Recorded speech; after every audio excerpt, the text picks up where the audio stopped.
Natagpuang nakaparada malapit sa quarters ng mga mataas na opisyal ng PNP ang isang SUV na ebidensya sa kidnapping. Hinala tuloy baka ginagamit ito ng ilang opisyal. Nasa frontline ng balitang yan si Brian Castillo. Sa isang bakanteng lote malapit sa quarters ng ilan sa mga matataas na opisyal ng PNP sa Camp Crame sa Quezon City, nakitang nakagarahe ang itim na SUV na ito. Napag-alamang ginamit pala ang sasakyang ito sa pagdukot sa isang negosyanteng Chinese national noong July 1. Natukoy ang lokasyon ng sasakyan nang mamonitor daw ng mga may-ari nito sa GPS. Bago pa kasi magamit sa kidnapping, nauna nang nabiktima ang sasakyan sa Rentangay.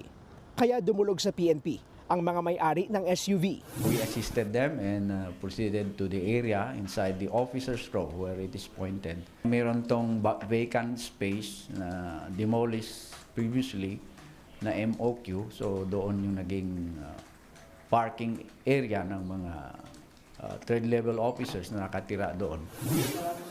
Giit ng PNP Headquarters Support Service, hindi pwedeng igarahe sa barracks ang SUV, lalo't ebidensya ito sa isang kaso.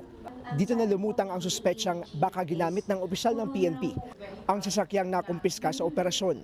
Pero paliwanag ng PNP Anti-Kidnapping Group, limitado ang parking space sa kanilang tanggapan at nagkataong wala nang mapaglagyan sa SUV.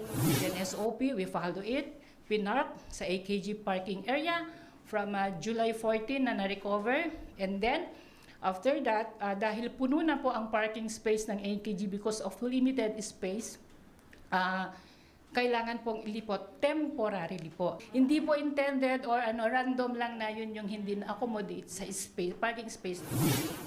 Patuloy pa itong iniimbestigahan ng PNP at titignan kung may mga dapat pang managot sa nangyari. Nagbabalita mula sa frontline. Brian Castillo, News 5. Mga kapatid, Julius Babaw po. Para sa komprehensibo at makabuluhang balitaan at talakayan, mag-follow at mag-subscribe na sa social media pages ng News 5.